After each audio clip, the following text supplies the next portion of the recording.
आपने सुना होगा कि पेपर लीक हुआ, लेकिन क्या आपने कभी सोचा है कि परीक्षा से 2 घंटे पहले राजस्थान के 33 जिलों में एक साथ लाखों लोगों के मोबाइल पर पेपर कैसे पहुंच जाता है।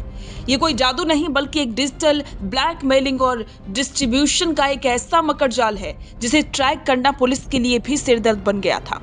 आज हम बेनकाब करेंगे उन टेलीग्राम ग्रुप्स, सिग्नल ऐप के सीक्रेट चैट्स और डार्क वेब के उन सौदागरों को जिन्होंने राजस्थान के सिस्टम की डिजिटल सुरक्षा को ताश के पत्तों की तरह बिखेर दिया। सुरेश ढाका और उसके सिंडिकेट का सबसे बड़ा हथियार था टेलीग्राम। व्हाट्सएप के विपरीत टेलीग्राम पर ग्रुप के सदस्यों की संख्या लाखों में हो सकती है और एडमिन की पहचान छुपाना आसान है। दलाल प्राइवेट चैनल्स बनाते थे जिनमें एंट्री के लिए 50,000 से 1 लाख रुपए का डिजिटल टोकन लिया जाता था। जैसे ही परीक्षा शुरू होती, टेलीग्राम के वो सारे मैसेज और पेपर की फोटो अपने आप डिलीट हो जाती थी। जब तक पुलिस ग्रुप तक पहुंचती, सबूत राख हो चुके होते थे। जांच में एक और चौंकाने वाला पहलू सामने आया है, क्रिप्टो करेंसी।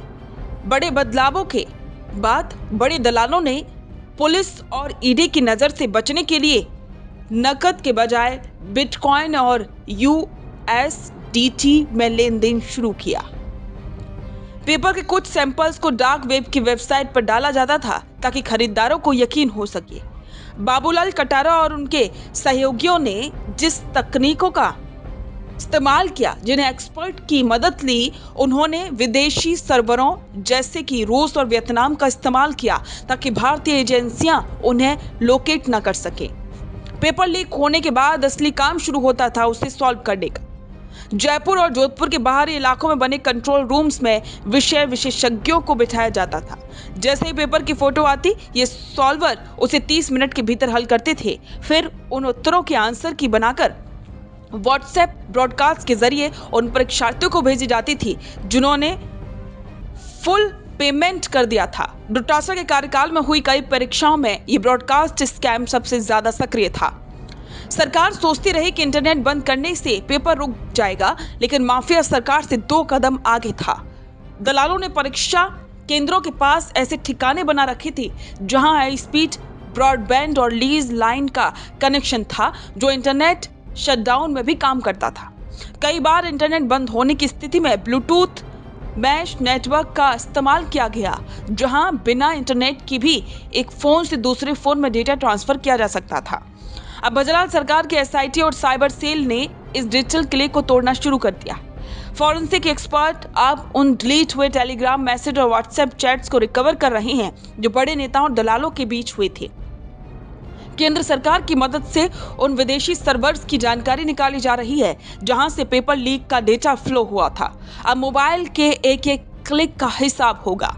एक छात्र जो खेत में बैठकर टूटे हुए मोबाइल पर क्लास लेता है, उसे क्या पता था कि शहर के किसी बंद कमरे में बैठा कीबोर्ड माफिया उसका हक छीन रहा है। ये डिजिटल डकैती राजस्थान के इतिहास का सबसे बड़ा कलंक है। पेपर लीक का ये डिजिटल अध्याय अब बंद होने की कगार पर है। बाबूलाल कटारा की गिरफ्तारी से लेकर डिजिटल सर्वर की जांच तक कड़ियां अब एक दूसरे से जुड़ रही हैं, लेकिन असली चुनौती उन डिजिटल मास्टरमाइंड को पकड़ने की है जो आज भी किसी गुमनाम सर्वर के पीछे छिपे हैं। अगले भाग में हम बात करेंगे दलाल डायरी फाइल्स। क्या वाकई में उस डायरी में इन डिजिटल लेन देन के पासवर्ड और कोड छिपे हैं? जुड़े रहिए द फैक्ट इंडिया के साथ। रुकिए और जरा ध्यान से सुनिए। क्या आप हमारे इन खबरों से अपने व्यापार को भी बढ़ाना चाहते हैं? तो आप भी खबरों के दौरान इस तरह के एलिमेंट्स पर अपना विज्ञापन दे सकते हैं, या फिर ऐसे खबर के 1 मिनट बाद अपना पूरा विज्ञापन डलवाएं, जो कि 8 लाख से ज्यादा सब्सक्राइबर्स और फॉलोअर्स वाले द फैक्ट इंडिया चैनल्स और पेजेस से राजस्थान के कोने कोने में पहुंचेगा और इससे आपका व्यापार, ब्रांड सब कुछ बढ़ेगा। बिजनेस अच्छा हो सकता है, लेकिन अगर नाम नहीं दिखा तो पहचान कैसे बनेगी?